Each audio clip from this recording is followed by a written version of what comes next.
To one start. दोस्तों मैं आपको बताना चाहूँगा आज, यानी कि सबसे पहले तो मैं आपको 2024 की कुछ तस्वीरें दिखाता हूँ और काफ़ी मज़ा आया वो पल, वो यादगार पल रहे दोस्त यारों के संग। और चलिए मैं चलता हूँ इसी के साथ आज 2025 की ओर। दोस्तों सबसे पहले आज अगर मैं बात करूँ, 1 जनवरी 2025 को लोग कहीं ना कहीं उत्साहित हैं, जो अपने परिवार, दोस्त, यारों के संग हैप्पी न्यू ईयर सेलिब्रेशन करेंगे। यदि आप दिल्ली, नोएडा, गुड़गांव के रहने वाले हैं तो शुरुआत करते हैं दिल्ली से। दिल्ली की कुछ जगहों में न्यू ईयर पार्टी मनाई जाती है। तो सबसे पहले मैं बात करता हूँ लीला एम्पियंस। लीला एम्पियंस होटल में, यानी कि आ रही है आज सिंगर धावन बंसाली जी, जिसकी एंट्री फीस अगर मैं बात करूं तो 14,000 रुपये है।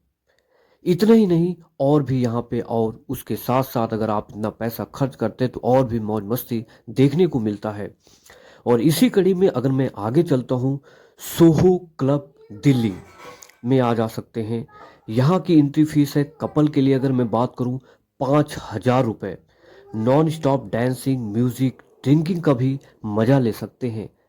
और इसके साथ साथ अगर मैं बात करूं पैसिफिक मॉल जसोला में, वहाँ भी आप न्यू ईयर की पार्टी का सेलिब्रेशन कर सकते हैं। और इसी के साथ अगर मैं बात करूं आप सबसे, अगर आप नोएडा में नहीं मनाना चाहते हैं तो गुड़गांव में आ जाइए। गुड़गांव में आपको मिलता है सेक्टर 29 में, यानी कि नए साल के उपलक्ष्य में यहाँ पे आपको बहुत सारे पब वगैरह आपको देखने को मिलते हैं। तो यहाँ पे भी आप सेलिब्रेशन मना सकते हैं।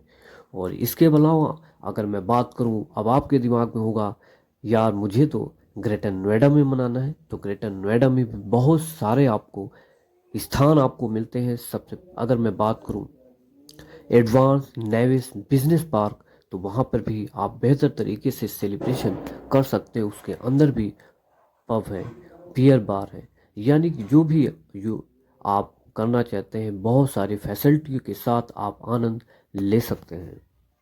और इतना ही नहीं, अगर आप सेक्टर 18 की ओर एंट्री करते हैं तो सेक्टर 18 में भी बहुत सारे, यानी कि नोएडा में भी आपको बहुत सारी जगहों पे आपको सेलिब्रेशन देखने को मिलता है। और इसी के साथ दोस्तों बात करता हूँ रेडिशन ब्लू होटल, ठीक है। और यहाँ पे भी आप नए साल का जश्न मना सकते हैं। दोस्तों इसी के साथ अगर हम सेक्टर 18 में आसपास के अगर मार्केट देखें, वहाँ पे भी आपको बहुत सारी चीज़ें आपको देखने को मिलती हैं। यानी कि अगर आप किसी को कोई चीज़ गिफ्ट भी करना चाहें तो वहाँ से आप परचेज करके कर सकते हैं। इसके अलावा आप लोग कमेंट करके बता सकते हैं कि नोएडा, गुड़गांव, दिल्ली, यानी कि इनके आसपास कौन से ऐसे बेहतर स्थान हैं जहां पे हम बेहतर तरीके से हैप्पी न्यू ईयर सेलिब्रेशन कर सकें। कमेंट बॉक्स में कमेंट करके जरूर बताएं।